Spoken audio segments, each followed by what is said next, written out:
اللہ تبارک و تعالیٰ نے کس طرح سے پچھلی قوموں کے اوپر عذاب نازل کیا تھا سورہ ہود کے اندر اس کا مکمل تذکرہ ہے۔ اس سے پہلے کل کی تراویح میں ایک بہت اہم تفسیر بیان کرنا رہ گئی تھی۔ جو حضرات باہر بیٹھے ہیں ان سے گزارش کی جاتی ہے کہ اللہ کا کلام اور اللہ کے کلام کی تفسیر کی جا رہی ہے، یہ کسی انسان کا کلام نہیں ہے، اس لیے ادب کا تقاضا یہی ہے کہ ہم تھوڑی دیر مجمع کے اندر آ کر بیٹھ جائیں۔ کل کی تراویح کے اندر مسجد زرار کا تذکرہ ہوا تھا اور وہ بیان ہونے سے رہ گیا۔ مسجد زرار کے تعلق سے عالم کے امیر حضرت جی مولانا محمد سعد صاحب کے اوپر بہت طرح کے اعتراضات کیے گئے اور اس کے ہم نے بہت سارے جوابات دیے تھے۔ آج تفسیر سامنے ہے تو آئیے سمجھ لیتے ہیں مسجد زرار کون سی مسجد ہے، اس کو بنایا تھا کس نے، پھر اللہ کے نبی نے اس مسجد کے ساتھ کیا معاملہ کیا۔ مکمل تحقیق انشاءاللہ 5 سے 7 منٹ میں آپ کے سامنے پیش کرتا ہوں۔ پہلے اللہ تعالیٰ کیا فرما رہے وہ سن لیجیے۔ بسم اللہ الرحمن الرحیم والذین اتخذوا مسجدا ضرارا وکفرا وتفریقا بین المؤمنین وارصادا لمن حارب اللہ ورسولہ من قبل ولیحلفن ان اردنا الا الحسنى واللہ یشہد انہم لکاذبون۔ اس ایک آیت کے اندر اللہ تعالیٰ نے منافقوں نے مسجد زرار جس مقصد کے لیے بنائی تھی اس چیز کو یہاں پر بیان کر دیا۔ اللہ تعالیٰ فرماتے ہیں کہ جن لوگوں نے مسجد زرار بنائی، زرار کہتے ہیں تکلیف پہنچانا، کیا بنانا؟ تکلیف پہنچانا، کسی کے مقابلے میں کوئی چیز بنانا تاکہ ان لوگوں کو اس سے تکلیف پہنچے۔ مسجد کے مقابلے میں مسجد بنانا، مدرسے کے مقابلے میں مدرسہ بنانا، اس کو کہا جائے گا مدرسہ زرار۔ کوئی بھی عمل، کسی اچھے عمل کے مقابل میں کوئی دوسرا عمل اس کے جیسا ہی کھڑا کرنا، اس کو زرار کہا جاتا ہے۔ تو اللہ تعالیٰ نے کہا کہ جن لوگوں نے مسجد زرار کو بنایا ان کا سب سے پہلا مقصد تھا کہ نقصان پہنچانا مسلمانوں کو، اس کے ساتھ مومنین کے درمیان میں تفرقہ ڈالنا، مومنوں کی جو ایکتا ہے، جو ان کی جمعیت ہے، اس کو توڑنا، اس کو کہا تفریقا بین المؤمنین وارصادا لمن حارب اللہ ورسولہ۔ اور تیسرا مقصد یہ تھا کہ اللہ اور اللہ کے رسول سے جو قومیں جنگ و جدال کرتی ہے ان کے لیے ایک ٹھکانہ مہیا کرنا۔ کیا مہیا کرنا؟ ٹھکانہ۔ چلیے یہ تو ہوا، اللہ تعالیٰ نے جو اس کی برائیاں تھی بیان کر دی۔ اب جب ان کو جب بیان کیا گیا کہ تمہارا مقصد یہ تھا تو وہ قسمیں کھا رہے اور کہہ رہے کہ ان اردنا الا الحسنى، قسمیں کھا کر بول رہے کون؟ منافق لوگ، کہ بھائی ہمارا مقصد اس مسجد بنانے سے بہت اچھا ہے، بہت نیک مقصد ہے۔ اللہ تعالیٰ فرماتے ہیں واللہ یشہد انہم لکاذبون، اللہ تعالیٰ گواہی دیتے کہ یہ سارے کیا ہے؟ جھوٹے ہیں۔ واقعہ کیا ہوا تھا سمجھیے۔ ابو عامر نام کا ایک بندہ تھا، زمانے جاہلیت کے اندر وہ نصرانی ہو گیا تھا۔ کیا ہو گیا تھا؟ نصرانی مطلب عیسائی ہو گیا تھا۔ جب اللہ کے نبی کو نبوت ملی تو اللہ کے نصرانی ہونے کے ساتھ ساتھ نصرانیوں کا راہب بن گیا، پوپ جس کو بولتے وہ بن گیا۔ جب اللہ کے نبی کو نبوت ملی تو اللہ کے نبی سے آ کے مناظرہ، ڈیبیٹ، بحث کرتا تھا، ایسا کیوں، تم نبی نہیں ہے، نبی تو عیسیٰ علیہ السلام ہے، ایسا اس طرح۔ تو اللہ کے نبی اس کو ہر طرح سے جواب دیتے تھے لیکن وہ مانتا نہیں تھا۔ یہ ابو عامر کون ہے؟ ہم سبھی جانتے ہیں، ایک بہت بڑے صحابی ہے حضرت حنظلہ رضی اللہ عنہ، ان کے واقعات ہم سنتے ہیں۔ حضرت حنظلہ رضی اللہ عنہ یہ وہ صحابی ہے جن کو فرشتوں نے غسل دیا تھا۔ واقعہ آپ کو پتہ ہوگا، اللہ کے راستے میں نکلنے کا حکم ہوا تو حضرت حنظلہ کی بھی نئی شادی ہوئی تھی اور غسل جنابت بھی نہیں لیا تھا اور میدان جنگ میں چلے گئے تھے، پھر ان کا انتقال ہوا، پر شہید ہو گئے، پھر سب فرشتوں نے آ کے ان کو غسل دیا۔ بڑا واقعہ، حضرت حنظلہ ہر کوئی جانا، یہ حضرت حنظلہ کے والد تھے۔ یہ ابو عامر کون تھا؟ یہ جلیل القدر صحابی ہے، صحابی کا والد، ان کا بیٹا ایک دم مخلص اور شہید صحابی، اور ان کے باپ کون تھے؟ نصرانی تھے یہ ابو عامر۔ اب اس نے کیا کیا؟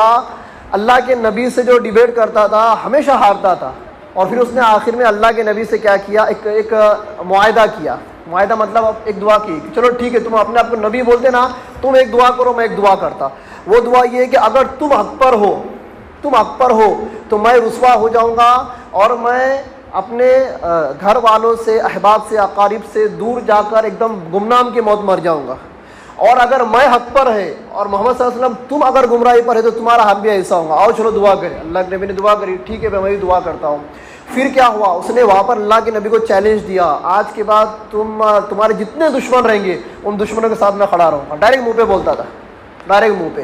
اور روایت میں آتا ہے کہ غزوہ حنین کے بعد سے جتنے غزوے ہوئے سب غزووں کے اندر اللہ کے نبی کے خلاف کھڑا رہا، دشمن کے ساتھ کھڑا رہا، لیکن ہر غزوے کے اندر کافروں کو کیا ہوئی؟ شکست ہوئی، اور یہ بہت برا کیا ہوا؟ رسوا ہوا۔ بعد میں ایک قبیلہ تھا، قبیلہ حوازن، یہ اللہ کے نبی کا بہت بڑا دشمن تھا، اللہ کے نبی نے ان سے بھی کیا کی؟ جنگ کی، وہ بھی کیا ہو گئے؟ شکست کھا لیے۔ اب یہ اتنا رسوا ہوا کہ یہ مدینہ چھوڑ کر بھاگ گیا، عرب چھوڑ کر بھاگ گیا اور ملک شام میں گیا، اور جو قیصر روم تھا نا، قیصر جو وہاں کا بادشاہ تھا، روم کا بادشاہ، قیصر کے پاس جا کر پناہ لی، اور وہاں جا کر اللہ کے نبی کے خلاف پروپیگنڈے کرنے لگا، اور وہ بادشاہ کو بھڑکانے لگا۔ وہ بھی نصرانی تھا، یہ بھی نصرانی تھا، تو وہ نصرانی بادشاہ کو بھڑکانے لگا کہ تم ایک کام کرو، تم مدینے کے اوپر چڑھائی کرو، اور محمد نے جو نیا دین لے کر آیا نا اس کو کیا کر دو؟ محمد کو ختم کر دو صلی اللہ علیہ وسلم، اور ان کے ساتھیوں کو ختم کر دو، اور ہم نصرانیت کو واپس ہم مدینے کے اندر قائم کریں گے۔ اب کیا جائے؟ تو وہ بادشاہ نے اس کو پوچھا، کیا تیرا ارادہ کیا ہے، کرنا کیا ہے؟ کہا کہ مدینے کے اندر میرے بہت سارے کیا ہے؟ ساتھی ہے۔ کیا ہے؟ اس کا بیک گراؤنڈ تھا، یہاں کا رہنے والا ہے، تو اس کے بہت سارے ساتھی جو منافق جو لوگ تھے اس کے ساتھ میں تھے۔ بولے میں ایک کام کروں گا، مدینے کے اندر ایک مسجد بناؤں گا، وہ مسجد نہیں رہیں گی، وہ ہمارا ٹھکانہ رہے گا۔ کیا رہے گا؟ ٹھکانہ۔ وہاں پر ہم کیا کریں گے؟ جنگ کا سامان وغیرہ سب ہم جمع کرتے رہیں گے، اور وہاں پر ہم کیا کریں گے؟ جتنے بھی میٹنگیں ہوں گی نا ہم وہاں میٹنگ کریں گے، اور ہم وہاں پر ایسا دکھلائیں گے کہ ہم کیا ہیں؟ مسلمان ہیں۔ کیا ہے؟ مسلمان۔ وہ قیصر جو بادشاہ تھا بڑا خوش ہوا، جاؤ تم کو جو کرنا ہے کرو، تم کو جیسی مدد چاہیے میں دوں گا، تم کو جیسی مدد چاہیے میں دوں گا۔ اب اس نے کیا کیا؟ یہ خود تو آ نہیں سکتا تھا، اس نے کیا کیا؟ اس کے مدینے کے جو جتنے ساتھی تھے نا، منافق ساتھی اس کے گروپ کے، سب کو کہا کہ اپنے کو ایسا کرنا ہے۔ انہوں نے کیا کیا؟ مسجد نبوی سے کچھ دور میں مسجد قباء ہے، جہاں پر اللہ کے نبی ہجرت کرنے کے بعد آ کر وہاں پر قیام کیے تھے۔ مسجد قباء سے تھوڑی دوری کے اوپر ایک جگہ کے اوپر اس نے کیا کر؟ ان لوگوں نے کیا کر؟ ایک مسجد بنائے۔ کیا بنائے؟ ایک مسجد بنائے، اور مسجد بنا کر ان کا ایک وفد، ایک جماعت اللہ کے نبی کی خدمت میں آئی، اور اللہ کے نبی کے سامنے میٹھی میٹھی باتیں کرنے لگے۔ اللہ کے نبی کو کچھ بھی نہیں پتا کیا چل رہا ہے۔ اب کیا بولا انہوں نے کہ دیکھو بولے مسجد قباء جو ہے یہ تو چھوٹی ہے، اس میں بہت سارے صحابی نماز نہیں پڑھ سکتے، اور اس کے علاوہ یہ مسجد قباء، اوریجنل مسجد قباء یہ تھوڑی دور ہے، جو ضعیف جو صحابی ہے، جو ضعیف جو افراد ہے، جن کو چلنے میں تکلیف ہوتی ہے، وہاں تک نہیں جا سکتے، اس لیے ہم نے قریب میں ایک مسجد بنائی۔ کیا بنائی؟ ایک مسجد بنائی ہے، اور مسجد سے ہمارا مقصد کیا ہے کہ سب ساتھیوں کو آسانی سے نماز پڑھنے کا موقع ملے۔ اور انہوں نے وہاں پر ایک تجویز یہ رکھی کہ اللہ کے نبی کو ایک مرتبہ اس مسجد میں نماز پڑھانے پر مجبور کرنا، کہ ایک مرتبہ اللہ کے نبی نے مسجد میں نماز پڑھا لی تو صحابہ اکرام کے لیے پھر کیا ہو جائے گا؟ آسانی ہو جائیں گی، صحابہ اکرام وہاں نماز پڑھنا چالو کر دیں گے۔ تو یہ آئے اللہ کے خدمت میں آئے، یہ تینوں تجویزیں اللہ کے نبی کے سامنے رکھی۔ اللہ کے نبی صلی اللہ علیہ وسلم نے فرمایا کہ ٹھیک ہے، بہت اچھی بات ہے، میں ضرور وہاں پر آ کر ایک نماز پڑھاؤں گا۔ ایک نماز پڑھانے کی انہوں نے صرف کیا کی تھی؟ دعوت دی تھی، کیونکہ اللہ کے مسجد نبی کے اندر نماز پڑھاتے تھے۔ ایک نماز وہاں پڑھا لوں گے تو صحابہ اکرام کو ایک یہ مل جائے گا، کیا بولتے ہیں نا، ایک دلیل مل جائیں گی بھائی کہ اللہ کے نبی نے مسجد نماز پڑھائی ہے۔ اللہ کے نبی نے فرمایا کہ ٹھیک ہے، میں تمہارا جو بھی مدعا ہے اس کو میں قبول کرتا ہوں، لیکن اس وقت میں جنگ تبوک کے معاملات میں کیا ہوں؟ مشروف ہوں۔ جنگ تبوک کا موقع تھا، اللہ کے نبی صحابہ اکرام کو تیار کر رہے تھے، تو جنگ تبوک کے لیے مجھے جانا ہے، اب تو میں ذرا مصروف ہے تو میں نماز پڑھنے نہیں آ سکتا، لیکن جب میں تبوک کے سفر سے واپس آؤں گا تو میں ضرور تمہارے مسجد میں ایک نماز پڑھاؤں گا۔ اللہ کے نبی نے وعدہ لیے اور چلے گئے۔ اب یہ بڑے خوش ہوئے کہ چلو بھائی تبوک سے آنے کے بعد اللہ کے نبی ہماری مسجد کے اندر نماز پڑھائے، تو انہوں نے اپنے لوگوں کو جمع کرنا وہاں پر شروع کر دیا، اور ان کے پروپیگنڈے، ان کے مشورے وغیرہ وہاں سب ہونا چالو گئے، یہاں تک کہ ہتھیار وغیرہ، سامان وغیرہ، ہر چیز وہاں پر وہ لاکھوں خفیہ طریقے سے اطراف میں چھپانا چالو انہوں نے کر دیا۔ اب اللہ کے نبی چلے گئے جنگ تبوک میں۔ تبوک کا معاملہ ایسا ہوا کہ دشمنوں نے اللہ کے نبی کو دیکھ کر ہتھیار ڈال دیے، جنگ ہی نہیں ہوئی۔ وہاں سے جب واپس آئے، واپسی میں جب اللہ کے نبی مدینے کے قریب تھے تو یہ آیت نازل ہوئی کہ کچھ لوگوں نے مدینہ میں ایک مسجد بنائی ہے، وہ مسجد زرار ہے، اس کا مقصد مسلمانوں کو تکلیف دینا، مسلمانوں کی جمعیت کو، ایکتا کو توڑنا، اور دشمنوں کے لیے ایک ٹھکانہ فراہم کرنا، یہ ان کا مقصد ہے۔ اللہ کے نبی کو اللہ تعالیٰ نے وحی کر کے بتا دیا۔ اللہ کے نبی بڑے غصے ہوئے، بڑا غصہ ہوئے کہ میرے پیٹھ پیچھے اتنا بڑا معاملہ ہو گیا، اور اتنی بڑی ان کی ہمت کہ مجھے پسپا کرنے کے لیے یہ مسجد کا سہارا لے رہے ہیں۔ اللہ کے نبی بڑا غصہ ہے۔ اللہ کے نبی نے دو صحابی کو چنا، ایک صحابی جن کا نام ہے ابو عامر بن سکن، اور ایک صحابی جن کو ہم سبھی جانتے ہیں وحشی۔ جس نے حضرت عامر حمزہ کو قتل کیا تھا، بعد میں ایمان لے کر آ گیا، وحشی جو غلام جو تھا، وحشی رضی اللہ عنہ اور ابو عامر بن سکن، یہ دو صحابی، ان کے ساتھ کچھ صحابہ کو اللہ کے نبی نے بھیجا اور جا کر حکم دے کہ وہ پوری مسجد کو توڑ ڈالو، توڑ کر اس کو آگ لگا دو۔ تو یہ دونوں گئے، انہوں نے مسجد کو توڑ دیا اور آگ لگا دی۔ وہ جتنے تھے وہاں پہ وہ سب کیا ہو گئے، وہاں سے فرار ہو گئے، بھاگ گئے۔ کیا ہو گئے؟ فرار ہو گئے، بھاگ گئے۔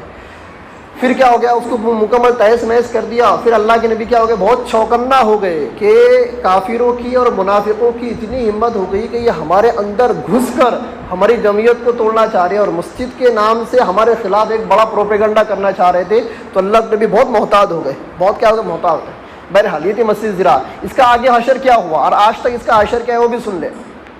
اس کے بعد اللہ کے نبی نے ایک صحابی ہے قیس بن عدی رضی اللہ عنہ کو حکم دیا کہ وہ جو مسجد ضرار کی جو جگہ کچھ دنوں کے بعد وہ جگہ خالی پڑی ہے، تم ایک کام کرو، وہاں پر اپنا ایک گھر بنا لو۔ اللہ کے نبی نے وہ جگہ ان کو ہبا کر دی کہ وہاں تم اپنا ایک گھر بنا لو۔ وہ جو قیس بن عدی صحابی انہوں نے کہا کہ اللہ کے نبی، میں آپ کے حکم کی تعمیل ضرور کرتا، لیکن چونکہ وہ مسجد ضرار تھی اور وہ منحوس جگہ ہے، میں نہیں چاہتا کہ اس منحوس جگہ کے اوپر میں جا کر رہوں، قیام کروں، یہ میرا دل گوارا نہیں کر رہا۔ اللہ کے نبی آپ ایک کام کریں، دوسرے صحابی ہے ثابت بن اقرم رضی اللہ عنہ، بڑے خوف سے اقرم، ثابت بن اقرم، ان کو گھر کی بڑی ضرورت ہے، ہجرت کر کر آئے ہیں، ان کے پاس کچھ گھر وغیرہ ہے نہیں، تو اللہ کے نبی آپ ایک کام کریں، ان کو دے دیں، ان کو میرے ضرورت زیادہ ہے۔ اللہ کے نبی کہا ٹھیک ہے، میں ثابت کو چاہیے، ثابت کو دے دو۔ تو ثابت بن اقرم رضی اللہ عنہ کو وہ جگہ اللہ کے نبی نے دے دی، انہوں نے وہاں پر اپنا چھوٹا سا گھر، جھوپڑا وغیرہ جو بھی ہے انہوں نے بنایا، اس میں رہنے لگے، اس میں کیا ہو گیا، رہنے لگے۔ روایتوں میں آتا ہے جتنے دن وہ وہاں پر رہے، ثابت بن اقرم کو کوئی اولاد ہی نہیں ہوئی، کوئی اولاد نہیں ہوئی، وہ نحوست، مسجد ضرار کی نحوست۔ پھر ایک روایت میں یہ بھی آتا ہے کہ اولاد تو ان کو ہوئی پر وہ اولاد آگے زندگی نہیں بچی، کچھ سالوں بعد اولاد کا کیا ہو گیا، انتقال ہو گیا۔ ثابت بن اقرم نے بھی وہ جگہ کو کیا کر دیا، چھوڑ دیا۔ لکھا ہے علماء نے، یہ تو ہوا انسانوں کا معاملہ، وہ جگہ اتنی منحوس ہو گئی کہ وہاں پر کوئی مرغی جا کر بھی اپنا انڈا نہیں دیتی تھی، وہاں پر کوئی مکڑی جا کر اپنا جالا نہیں بنتی تھی، وہاں پر کوئی کبوتری جا کر اپنا انڈا دے کر اپنا گھونسلہ نہیں بناتی تھی، یہاں تک کہ گائے بکری بھینس وغیرہ یہ جانور بھی وہاں جا کر قیام نہیں کرتے تھے۔ اتنی منحوس جگہ تھی وہ کہ انسان کیا جانور بھی وہاں پر جا کر رہنا گوارا نہیں کرتے تھے۔ اس زمانے سے وہ زمین ویران ہے، ابھی تک ویران ہے، اور ابھی بھی جو لوگ حج کے لیے جاتے ہیں وہاں اگر کسی سے اگر پوچھ لے کہ مسجد قباء کے تھوڑی دور کے اوپر مسجد ضرار کی جو جگہ ہے کہاں پر ہے، ابھی اتنا ڈیولپمنٹ ہونے کے باوجود بھی وہ جو پورا جو حصہ ہے نا وہاں پر کچھ بنایا نہیں گیا، اس کو ایسا ہی کھلا چھوڑا ہوا ہے۔ تو یہ نحوست تھی کس کی؟ مسجد ضرار کی۔ اب رہ گئی وہ بات کہ مولانا محمد سعد صاحب کے اوپر اعتراض کیوں کیا گیا اس کو لے کر، تو مولانا نے اپنے بیان کے اندر یہ کہا تھا کہ مسجد ضرار کو بنانے والے کافر نہیں تھے، مسلمان تھے، کافر نہیں تھے، مسلمان تھے۔ تو لوگوں کو یہ اعتراض ہو گیا کہ مسجد ضرار کو بنانے والے تو کافر تھے، وہ تو مسلمانوں کی جمعیت کو توڑنے کے لیے، مسلمان کے خلاف جنگ کی تیاری کے لیے وہ یہ کر رہے تھے، تو مولانا سعد نے کیسے بول دیے کہ وہ مسلمان تھے؟ تو اس کا جواب یہ دیا گیا، منافق جو ہوتا ہے وہ اپنے آپ کا اسلام ظاہر کرتا ہے پر اندر سے وہ کیا ہوتا ہے، کافر ہوتا ہے، اس لیے اس کو منافق کہتے ہیں۔ تو منافق کی ایک جو حالت ہے وہ اسلام ہے، اور اگر کبھی ان کا مسلمان ہونا کبھی صحیح نہیں ہوتا تو وہ اللہ کے نبی کی خدمت میں آ کر ایک درخواست کرے گا، اللہ کے نبی وہاں پر ایک نماز پڑھا دے۔ نماز پڑھانے کا معاملہ تو دور، مسجد بن رہی ہے، مسجد کی اجازت بھی لے کر بنایا نا انہوں نے، تو اللہ کے نبی کے کافروں کو مسجد بنانے کی اجازت دیں گے کہ اللہ کے نبی کافروں کی یہ درخواست قبول کریں گے کہ بھائی ہاں میں آ کر وہاں ایک نماز پڑھتا ہوں؟ تو جب تک ان لوگوں کا حال معلوم نہیں ہوا تھا کہ یہ منافق ہے، تب تک تو اللہ کے نبی ان کو مسلمان ہی سمجھتے تھے۔ کیا سمجھتے تھے؟ مسلمان۔ تو مولانا محمد سعد صاحب نے مسلمانوں کی وہ منافقوں کی ایک حالت، دو حالتیں ہوتی ہیں منافقوں کی، اندر سے کافر، اوپر سے مسلم۔ تو مسلمان ہونے کے ناطے سے انہوں نے یہ بتایا کہ کافر کے اندر ایک صفت مسلمان کی بھی ہوتی ہے کہ وہ اپنا اسلام ظاہر کرتا ہے، اور وہ مسلمانوں نے ہی بنایا تھا مسلمانوں کے اندر تفرقہ ڈالنے کے لیے۔ تو اس بات کو لے کر بڑا ہنگامہ ہوا، مولانا صاحب پر اوپر اعتراض ہوئے، اور اس کا جواب یہی دیا گیا کہ منافق کی دو حالتیں ہوتی ہیں، ایک اس کا کفر اندر ہوتا ہے، ایک اس کا اسلام کیا ہوتا ہے، باہر ہوتا ہے۔ اور ابو عامر کے ساتھ جو تھے مدینے کے جو لوگ تھے وہ بظاہر مسلمان ہی تھے، وہ اللہ کے نبی کے پیچھے مسجد نبوی کے اندر آ کر نماز پڑھتے تھے، وہ روزے رکھتے تھے, سب کچھ کرتے تھے, لیکن ہیلے بہانے کرتے تھے. نماز میں آگے کھڑے ہونے کے تو صرف ڈر کے مارے آ کر کھڑے ہوتے تھے. وَإِذَا قَامُوا إِلَى الصَّلَاةِ قَامُوا كُسَالَىٰ. اللہ تعالیٰ خود بیان کرتے ہیں کہ منافقوں کی حالت یہ ہے کہ نماز میں ایسا تھا کہ سستی ہے تو سست کی طرح آ کر کھڑے ہوتے تھے. روزہ رکھنے کا رہتا تھا تو روزہ رکھتے نہیں تھے, پر دکھاتے کہ میں روزے سے ہوں. جہاد میں جانے کا موقع آتا تو ہیلے بہانے کر کے جہاد سے دور ہو جاتے تھے. مطلب وہ ایک ڈر کی وجہ سے, اور اللہ کے نبی کی حکومت آ گئی تھی نا, تو ایک ڈر کی وجہ سے وہ اپنا کفر چھپاتے تھے. اور ان کے اندر کچھ درجے میں ایمان بھی موجود تھا, وہ کچھ درجے میں مسلمان بھی تھے. لیکن بعد میں جب ان کی حالت اللہ نے پوری بیان کر دی, اللہ کے نبی نے ان کا کیا کر دیا, پورا بائیکاٹ کر دیا. تو یہ ہے مسجد زرار کی حقیقت. آج کی تراویح کے اندر ویسے سورہ یوسف کی تلاوت کی گئی, لیکن وقت کم ہے. سورہ یوسف کو اللہ تعالیٰ نے احسن القصص, قرآن شریف کا سب سے خوبصورت قصہ قرار دیا. تو انشاءاللہ ہم کل کی تراویح کے بعد مکمل سورہ یوسف کو سمجھیں گے. یہاں پر سورہ ہود کے اندر اللہ تعالیٰ نے 2-3 قصے بیان کیے, اس کو سمجھ لیتے ہیں. سورہ ہود یہ ایک نبی کے نام سے موسوم ہے. ہود علیہ السلام قوم عاد کی طرف ان کو بھیجا گیا تھا. اب آیتیں پڑھ کر ترجمہ کروں گا, وقت زیادہ ہو جائے گا, 2 منٹ کے اندر ان کا قصہ سمجھتے چلے. 2 قومیں دنیا میں سب سے خطرناک اللہ نے بنائی ہے. ان کے اللہ خود فرماتے ہیں 30 پارے کے اندر, التی لم یخلق مثلها فی البلاد, کہ ہم نے زمین پر ایسی 2 قوم بنائی نہیں, ایک قوم عاد اور ایک قوم سمود. قوم عاد کے تعلق سے آتا ہے کہ ان کی ہائٹ بڑی بڑی تھی, 30 فٹ کی ان کی ہائٹ ہوتی تھی. ان کا سر گنبد, ہم نے گنبد بنایا نا اوپر مسجد کا گنبد کے مافی ان کا سر ہوا کرتا تھا. ان کے ہاتھوں میں اللہ نے اتنی طاقت دی تھی کہ وہ پہاڑوں کو کریت کر گھر بناتے تھے. پہاڑوں کو کریت کر ہاتھوں سے بنا ہتھیار کے, اتنی طاقت تھی. اور اتنے ہٹے کٹے, اتنے توانا تھے کہ سالوں سال ان کو بیماری نہیں ہوتی تھی, چھینک بھی نہیں آتی تھی, بلغم نہیں, چھینک نہیں, بخار نہیں, کھانسی نہیں, کچھ نہیں. اتنی تندرست اور توانا قوم تھی. اس کے اندر اللہ تعالیٰ نے حضرت ہود علیہ السلام کو بھیجا. ہود علیہ السلام ایک مدت ان کے اوپر کیا کی, محنت کی. تو وہ اتنے ڈینجر تھے, اپنے آپ کو ایسا سمجھتے تھے کہ ہمارے جیسا کوئی ہے نہیں. اور وہ اللہ تعالیٰ کو چیلنج کرتے تھے, تم یہ کون سے عذاب سے ہم کو ڈرا رہے, اور عذاب سے ڈرے, ہم اتنے طاقتور ہیں. 2 انگلی میں بڑے سے بڑے جھاڑ کو اکاڑ کر پھینک دیتے تھے. بڑے سے بڑا پہاڑ انگلیوں سے کریت اس کو ریزا کر دیتے. اتنی طاقتور قوم, ہم کو تو عذاب سے ڈرا رہا. لا تیرے رب کو بول کون تھا, فاتنا بما تعیدنا.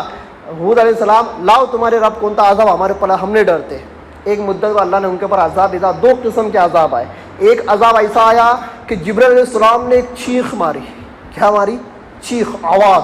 اتنی خطرناک وہ آواز تھی کہ روایت کے اندر آتا ہے کہ ان کے دماغ اور ان کے دل اس آواز کو برداشت نہیں کر پائے. ان کے کانوں سے, ان کے بھیجے ان کے کانوں سے باہر نکل گئے. ان کے دل ان کے سینے میں پھٹ گئے اور جگہ پر کیا ہو گئے, مر گئے. کھڑے جگہ پر جھٹکے میں مر گئے. اور ایک روایت کے اندر آتا ہے اللہ تعالیٰ ان کے اوپر ایک طوفان بھیجا. کیا بھیجا؟ طوفان. ایسا طوفان بھیجا, اتنے ہٹے کٹے تھے, ایسا طوفان بھیجا کہ یہ ہوا میں اڑتے تھے, پھر زمین کے اوپر آگے پٹکے جاتے تھے. ان کے کھوپڑیاں پھوٹ جاتی تھی, ناک پھوٹ جاتا, سب کچھ پھوٹ جاتا تھا, اور جگہ پہ کیا ہو جاتا, ہلاک ہو جاتے. اتنا خطرناک عذاب اللہ نے ان پر بھیجا اور ان کو ہلاک کر دیا. پھر اس کے بعد پھر صالح علیہ السلام, قوم سمود, یہ انہی کی قوم. کچھ زمانے بعد سمود ہے, ان کا بھی وہی حال, ایک دم ہٹے کٹے, تندرست, توانا, طاقتور. صالح علیہ السلام کو جھٹلایا اور کہا کہ تم اگر سچے ہو تو کیا کرو, کوئی نشانی بتاؤ. انہوں نے ڈائریکٹ نہیں بولا کہ اللہ کا عذاب لاؤ, پہلے بولا نشانی بتاؤ. ٹھیک ہے, نشانی بتاتے. ایسی نشانی اللہ نے بتائے. ایک پہاڑ تھا, پہاڑ کے اندر سے بولے ایک اونٹنی نکال کر دکھا. ٹھیک ہے, ہم اونٹنی نکال کر دکھائیں گے, پر اونٹنی نکلنے کے بعد اگر تم نے کبھی کفر کیا تو ہم معاف کرنے والے نہیں. اللہ نے صاف الفاظ میں کہہ دیا. پھر اللہ تعالیٰ نے پہاڑ پھٹ کر اللہ تعالیٰ نے پہاڑ سے ایک اونٹنی نکالی ہے. وہ اونٹنی 10 مہینے کی گابن تھی اور باہر آتے کے ساتھ بچہ دیا. یہ معجزہ دیکھ کر بہت سارے لوگ تو ایمان میں داخل ہوئے, پر اکثر لوگ ایمان میں داخل نہیں ہوتے. جو مطلب قوم کے جو بڑے لوگ تھے وہ داخل نہیں ہوتے. جو غریب قسم کا طبقہ تھا وہ کیا ہو گیا, صالح علیہ السلام کے ساتھ ایمان میں داخل ہو گیا. کچھ دنوں کے صالح علیہ السلام سے کہہ دیا کہ بھائی یہ اونٹنی اللہ کی نشانی ہے, اس کو تکلیف مت دینا, اس کو تکلیف دیں گے اللہ کا عذاب آئے گا. اب انہوں نے کیا کرے ہوئے, اس اونٹنی کو مارنے کی پلاننگ کرنے لگے. اور پلاننگ کیوں کرنے لگے, یہ اونٹنی ایسی عجیب الخلقت تھی کہ اگر چرنے کو نکلی نا تو اکیلی پورا میدان چر جاتی تھی. پانی پینے کو اگر آئی نا تو جیسے کنویں میں منہ ڈالی تو کنویں کا پورا پانی پی, پورا کنواں سوکھ جاتا تھا. تو لوگ پریشان ہو گئے, یار یہ سب کھا پی لے رہی تو ہمارے جانوروں کو کیا بچے گا. تو اللہ نے ایک ایسی اپنی مدد بھیجے کہ ٹھیک ہے 2 دن